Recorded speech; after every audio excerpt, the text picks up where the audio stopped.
After taking a deep breath and smoothing my skirt, I pushed open Jake's new office's thick wood door. Barely a week old, the plaque that read Jake Harley, President, was still shining. My husband's forehead was furrowed as he looked up from his computer. "I'm overloaded, Nora."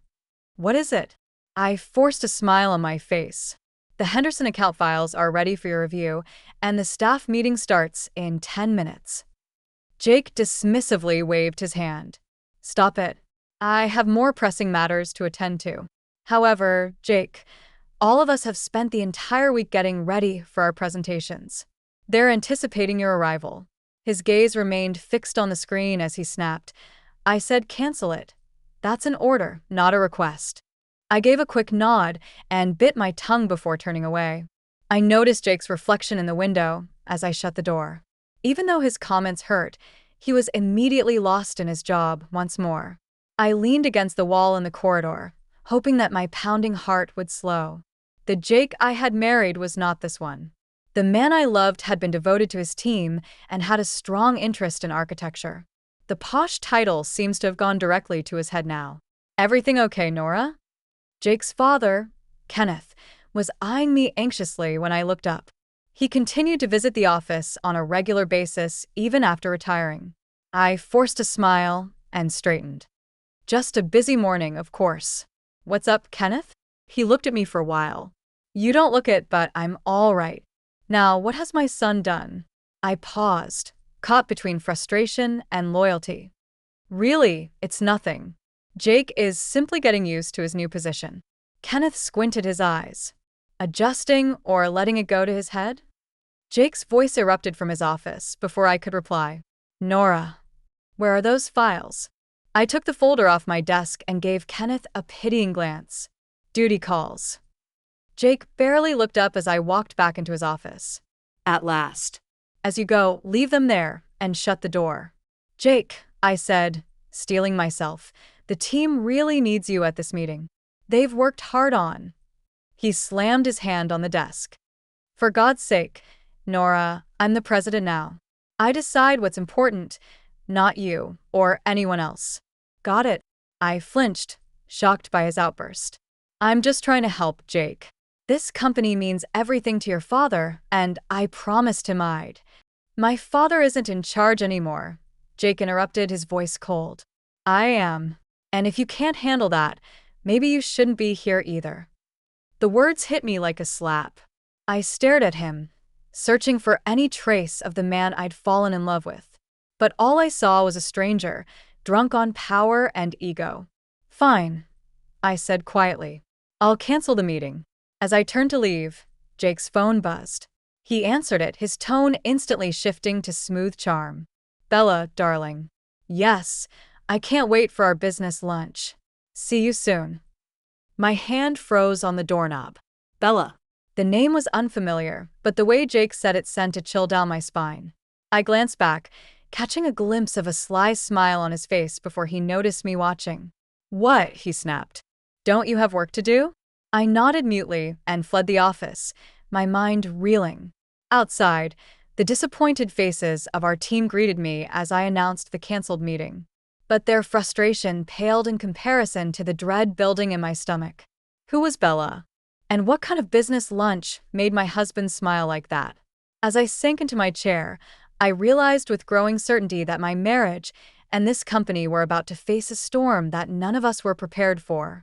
The next morning, I arrived at the office early, determined to salvage what I could of yesterday's disaster.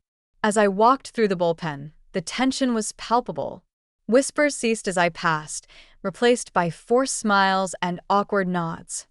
"Morning, Nora," Sarah, our lead designer, called out.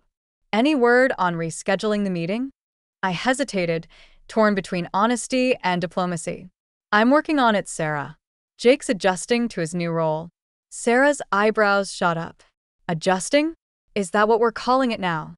Before I could respond, Jake's booming voice echoed through the office. "Nora." "My office." "Now." I hurried to Jake's door, bracing myself. He was pacing, agitation radiating off him in waves. "What the hell is this?" He thrust a stack of papers at me. I scanned the top sheet, my heart sinking. It was a formal complaint from the design team citing Jake's absence from crucial meetings and delays in project approvals. Jake, they're just frustrated. If we could set up a meeting to address their concerns. Their concerns? He scoffed.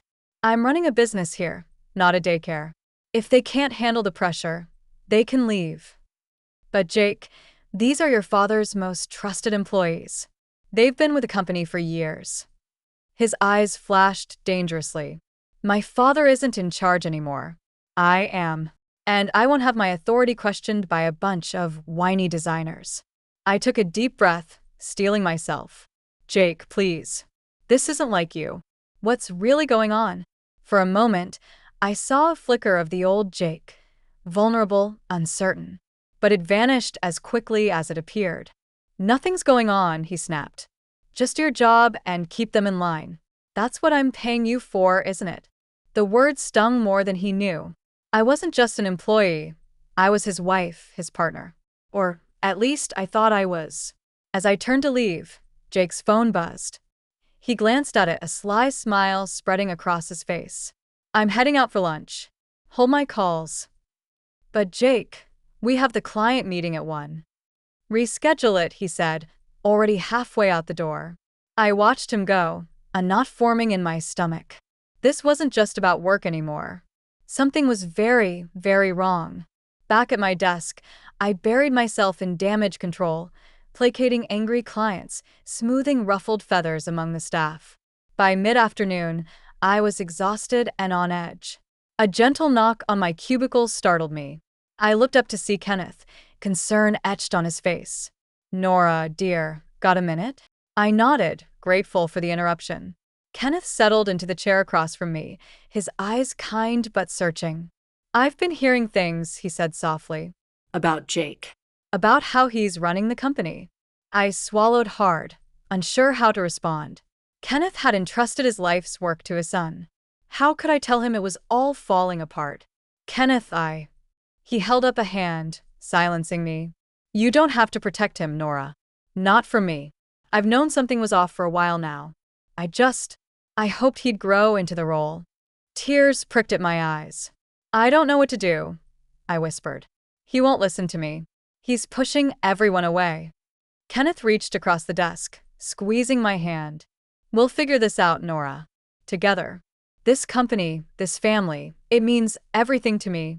I won't let Jake destroy it. Just then, Jake's voice boomed through the office, once more. Where the hell is everyone? Don't we have work to do? Kenneth and I exchanged a look. The storm was far from over. As I stood to face whatever crisis Jake had conjured up now, Kenneth's words echoed in my mind. Together. For the first time in weeks, I felt a glimmer of hope. But as I rounded the corner and saw Jake standing there, his tie askew and a hint of lipstick on his collar, that hope flickered and died. The man I loved was slipping away, and I was powerless to stop it. I trudged up the driveway, exhausted from another day of damage control at the office. All I wanted was a hot bath and a glass of wine. But as I reached for my keys, the front door swung open. A stunning blonde stepped out, her lipstick slightly smudged and her blouse hastily buttoned. She froze when she saw me, her eyes widening in recognition. Oh. You must be Nora, she purred, recovering quickly. I'm Bella, Jake's consultant. My world tilted on its axis. Bella. The name from Jake's phone call. The lipstick on his collar. It all clicked into place with sickening clarity. Consultant. I managed, my voice barely above a whisper. Bella's lips curved into a predatory smile. Oh yes. Jake and I have been working very closely together. He's quite the visionary, you know. Before I could respond, Jake appeared in the doorway, his face pale. Nora, you're home early. I stared at him, searching for any trace of guilt or remorse. But all I saw was panic. And calculation. Bella was just leaving, he said quickly, ushering her toward her car. They exchanged a loaded glance before she drove away, leaving me alone with my husband. A man I suddenly felt I didn't know at all. I brushed past Jake into the house, my mind reeling. He followed, his excuses already flowing. Nora, it's not what you think. Bella's just helping with some new projects. We were brainstorming ideas for. I whirled to face him. Don't. Don't you dare lie to me, Jake. Not now. He faltered, the facade cracking. I didn't mean for this to happen. It just did.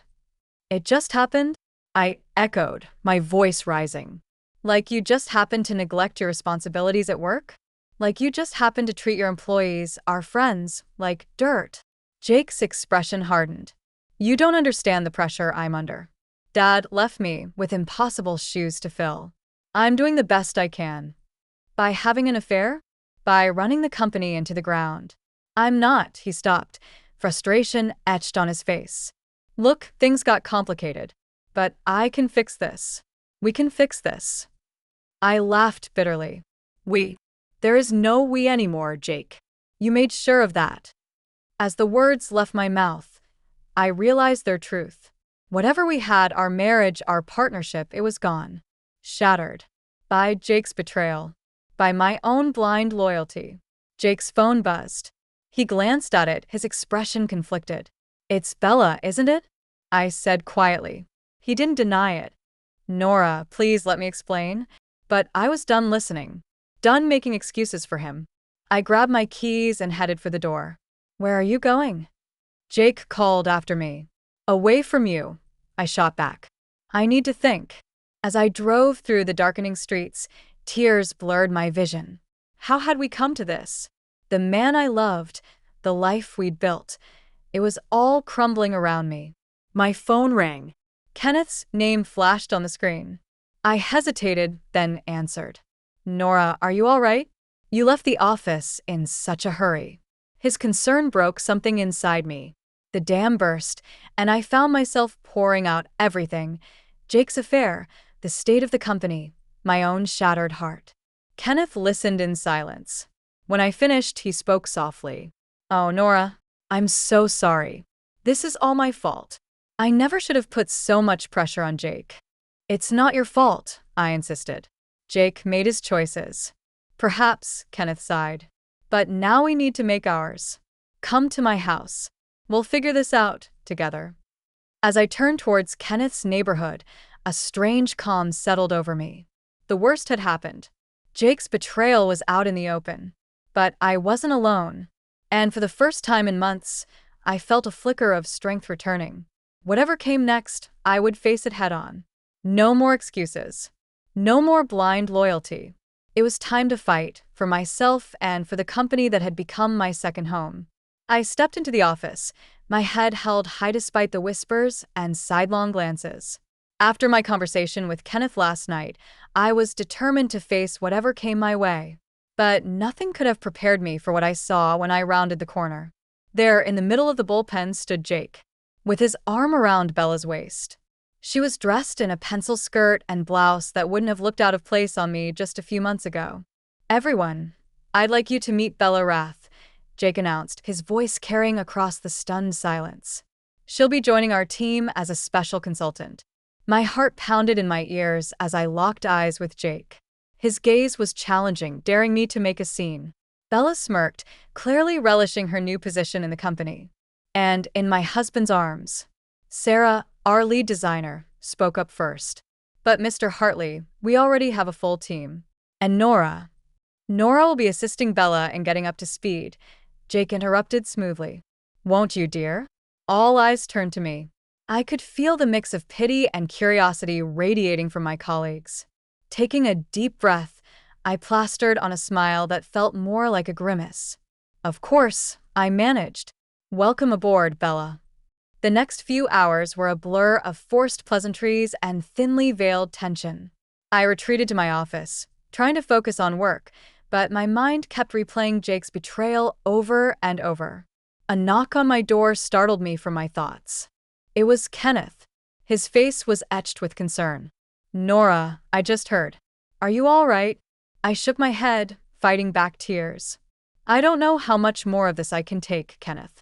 It's like Jake's determined to hurt me in every way possible. Kenneth's expression hardened. This ends now. I'm calling an emergency board meeting. Jake's gone too far. Before I could respond, Jake burst into the office, his face flushed with anger. "What the hell do you think you're doing, Dad?" he snarled. "This is my company now. You can't just waltz in and—" "Enough." Kenneth's voice boomed, silencing Jake. "You've made a mockery of everything I built. It's time you face the consequences." Jake's eyes narrowed. "Consequences? I'm just getting started." He reached into his jacket and pulled out an envelope, tossing it onto my desk. "Consider this my first official act as president." With trembling hands, I opened the envelope. Inside were divorce papers, already signed by Jake. "You're firing me?" I whispered, disbelief and hurt washing over me. Jake's laugh was cold. "Firing you? Oh no, Nora. I'm setting you free from this job, from this marriage, from everything." I stared at the papers, my world crumbling around me. All those years, all our dreams, reduced to a few sheets of legal jargon. "Jake, please," Kenneth pleaded. "Think about what you're doing. Nora has been the backbone of this company. Without her, we'll finally move forward," Jake snapped. "Face it, Dad. Your way of doing things is outdated. Bella and I have big plans for the future." As they argued, a strange calm settled over me. I looked at the divorce papers, then at Jake. This stranger wearing my husband's face. In that moment, I made a decision. "I'll sign," I said quietly, cutting through their heated exchange. Both men turned to me, shocked. Jake recovered first, a triumphant smirk spreading across his face. "I knew you'd see reason, Nora. It's for the best, really." I met his gaze steadily. "You're right, Jake. It is for the best. But not for the reasons you think." With a steady hand, I signed the papers. As I did, I felt a weight lift from my shoulders. Jake might have thrown away our marriage, but I was done being a victim. "I quit," I announced, standing up. Effective immediately. Jake's smirk faltered. "What? You can't just—" "I can. And I am—" I interrupted. "Good luck running this company without me, Jake. You're going to need it." As I walked out of the office, head held high, I heard Kenneth's voice behind me. "Nora, wait." I paused, turning back. Kenneth's eyes were filled with a mixture of pride and determination. "I have a proposition for you," he said. "One that might just save this company and give you the fresh start you deserve." For the first time in months, I felt a spark of hope. Whatever came next, I was ready to face it on my own terms. I sat across from Kenneth in his cozy home office, my hands wrapped around a steaming mug of tea. The events of the past few days swirled in my mind like a tempest. "Nora," Kenneth began, his voice gentle but firm, "I want you to come work for my nonprofit architectural trust. We need someone with your skills and integrity." I blinked, surprised. "But Kenneth, what about the company?" "Jake." Jake made his choice," Kenneth interrupted, a hint of sadness in his eyes. "Now it's time for you to make yours." As I considered his offer, my phone buzzed. A text from Sarah. "SOS. Everything's falling apart here. Jake and Bella are running the place into the ground. We need you, Nora." My heart clenched. Despite everything, I still cared about the company and the people I had worked with for years. I need some time to think," I told Kenneth. He nodded, understanding. "Of course. But don't take too long. We both know Jake won't waste any time destroying what we've built." The next morning, I steeled myself and walked into the office one last time to clear out my desk. The atmosphere was tense, whispered conversations stopping abruptly as I passed. As I packed my things, Sarah appeared at my door, her face drawn with worry. "Nora, thank God you're here." "It's a disaster," Sarah blurted out as she rushed into my office. "Jake's canceled 3 major projects, and Bella's been reassigning teams without any regard for their expertise. Clients are furious, and—" "I don't work here anymore, Sarah." I cut in, my voice tight. "There's nothing I can do." Sarah's eyes widened. "You're leaving? But what about us? What about the company?" Before I could respond, Jake's voice boomed from the hallway. "Nora, what are you doing here?" He stormed into my office, Bella trailing behind him like a smug shadow. "I'm just collecting my things," I said calmly, refusing to be intimidated. Jake's eyes narrowed. Good. The sooner you're gone, the better. Bella is more than capable of handling your responsibilities. I couldn't help but laugh. Is she? Is that why clients are threatening to pull out? Why the staff is in chaos? Bella stepped forward, her perfectly manicured nails digging into Jake's arm. I'll have you know I'm doing an excellent job. Jake thinks I'm a natural. I'm sure he does, I replied coolly. But running a successful architectural firm takes more than just being a natural. Jake's face flushed with anger. That's enough. Get out, Nora. You're no longer welcome here. As I picked up my box of belongings, a commotion erupted in the hallway. Kenneth strode in, flanked by two members of the board. What's going on here? Jake demanded. Kenneth's voice was like steel. Emergency board meeting, son. Your recent decisions have put this company at risk, and we're here to discuss your future as president. Jake paled, his bravado crumbling. You can't do this. I'm in charge now. We'll see about that, one of the board members said grimly. As the group moved toward the conference room, Kenneth caught my eye. Nora, we could use your insight in this meeting if you're willing. I hesitated, torn between my desire to wash my hands of this mess and my loyalty to the company I had helped build. Jake sneered. She doesn't work here anymore, Dad. She has no say. Something in me snapped. I set down my box and straightened my shoulders. Actually, I think I will stay for this meeting. After all, I seem to be the only one who knows how this company really runs. Bella gasped. Jake sputtered. But Kenneth smiled proudly. As we filed into the conference room, I felt a surge of determination. This wasn't just about me anymore. It was about protecting the legacy Kenneth had built and the livelihoods of everyone who worked here. Whatever happened next, I was ready to fight. Not for Jake. Not for our failed marriage. For the company. For the people I believed in. The boardroom crackled with tension as I laid out the stark reality of the company's situation. Spreadsheets and reports covered the table, each one a damning indictment of Jake's leadership. In the past month alone, we've lost 3 major clients, I explained, my voice steady despite the hammering of my heart. Our reputation in the industry is in free fall, and staff morale is at an all-time low. Jake's face was a mask of fury and disbelief. This is ridiculous. We're doing fine. Bella and I have been working on new strategies that will… That will what, Jake? Kenneth interrupted, his voice sharp. Drive us further into the ground? The numbers don't lie. I watched as the board members exchanged worried glances. This was it, the moment that would determine the fate of the company we had all worked so hard to build. Bella, who had insisted on attending, piped up. But Jake's been working so hard. He's been at the office late every night, coming up with innovative ideas. I couldn't help but scoff. Is that what you call it? Because from where I'm standing, all I see is a company in crisis and a president more concerned with his personal life than his professional responsibilities. Jake's eyes flashed dangerously. You don't know what you're talking about, Nora. You're just bitter because I moved on. Moved on? I laughed incredulously. You destroyed our marriage, and now you're destroying this company. That's not moving on, Jake. That's burning everything to the ground. The oldest board member, Mr. Hawkins, cleared his throat. I think we've heard enough. It's clear that drastic action needs to be taken to save this company.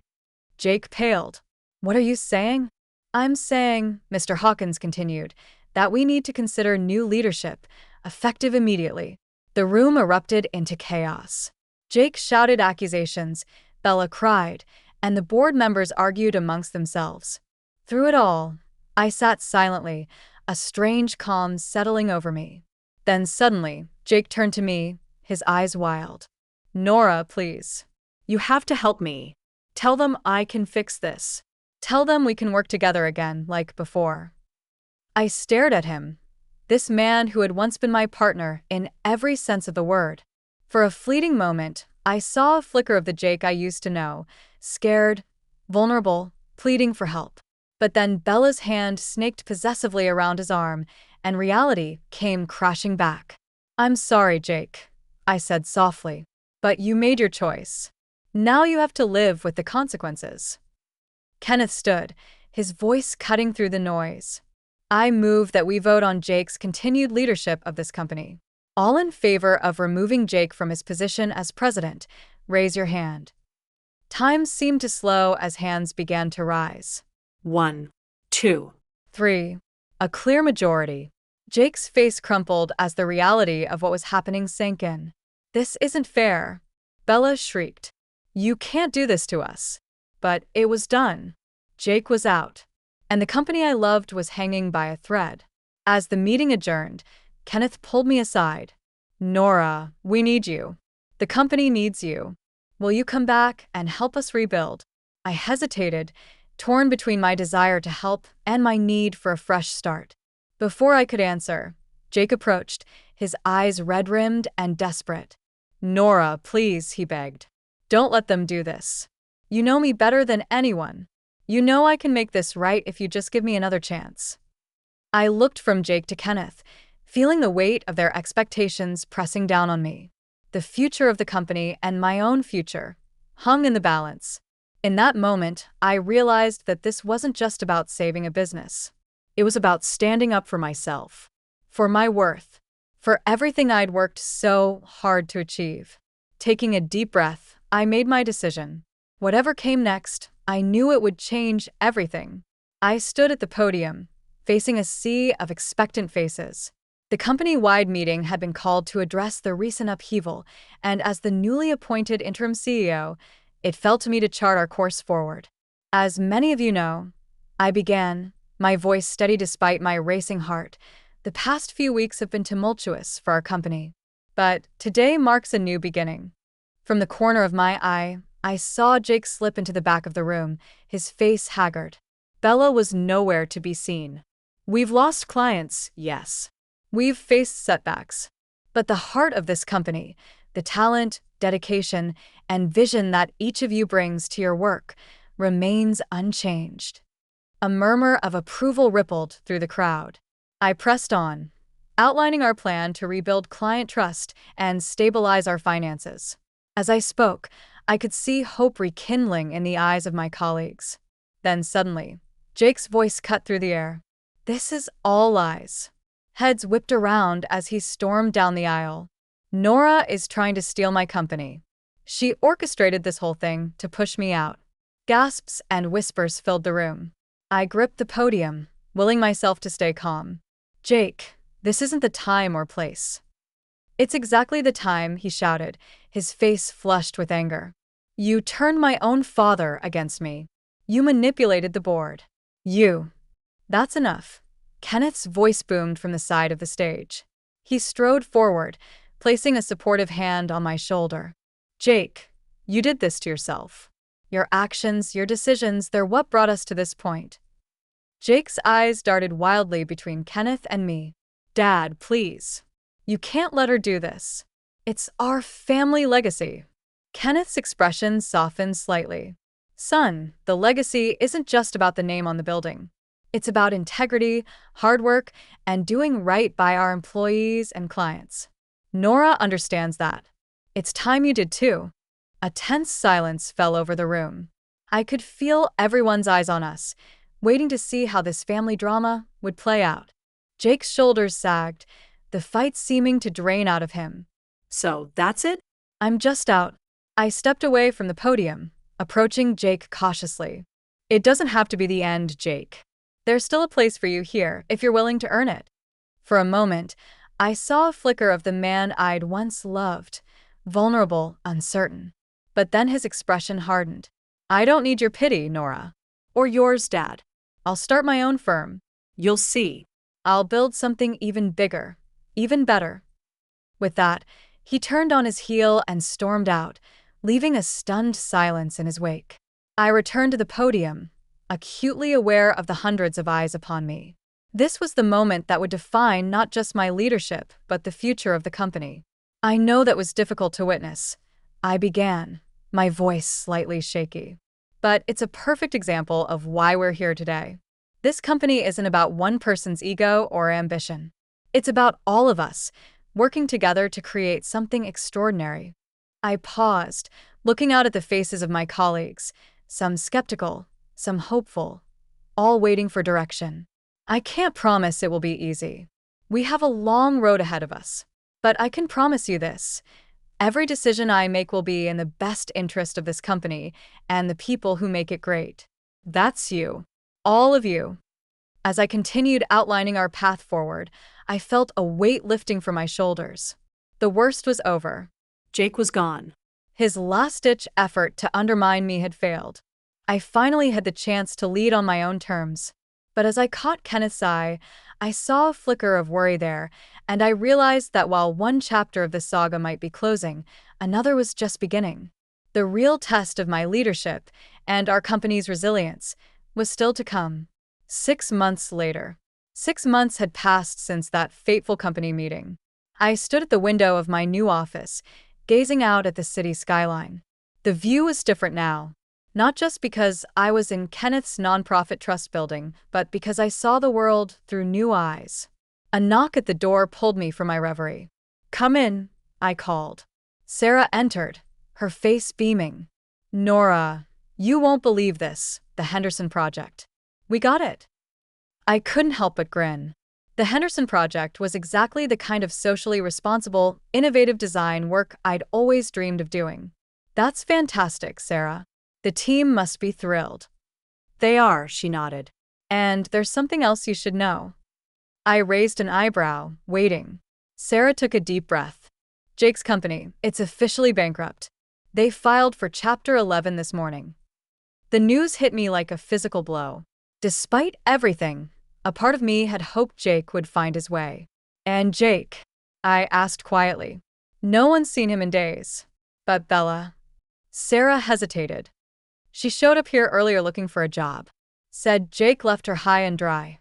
I sank into my chair, processing this information. The Jake I'd known, the man I'd loved and built a life with, was truly gone. In his place was a cautionary tale, a reminder of how quickly success could turn to ashes when built on the wrong foundation. As if summoned by my thoughts, Kenneth appeared in the doorway. "I heard the news," he said softly. "How are you holding up?" I managed a small smile. "I'm okay. It's just a lot to take in." Kenneth nodded, his eyes filled with a mixture of sadness and pride. "You've done remarkable things here, Nora. This new wing of the trust, the projects you're taking on, you're changing lives." "We're changing lives," I corrected him. "I couldn't have done any of this without your support." He waved away my gratitude. "You did this, Nora. You took a terrible situation and turned it into something beautiful. That's a rare gift." As Kenneth and Sarah left, I found myself alone with my thoughts once more. I thought about Jake, about the life we'd shared and the dreams we'd had. I thought about Bella and how her pursuit of status and wealth had left her with nothing. But mostly I thought about myself. The woman I'd been when this all started, desperate to please, afraid to stand up for herself, seemed like a stranger now. My phone buzzed, startling me. A text from an unknown number. "It's Jake. Can we talk?" My heart raced as I stared at the screen. 6 months ago, I would have jumped at the chance. Now, I took a deep breath and typed my response. "I'm sorry, Jake, but I've moved on. I hope you find peace." As I hit send, I felt the last threads of my old life fall away. The future stretched out before me, full of possibility and promise. A knock at my door pulled me from my thoughts. It was my team, eager to start brainstorming for the Henderson Project. "Come on in," I said, smiling. "Let's create something amazing."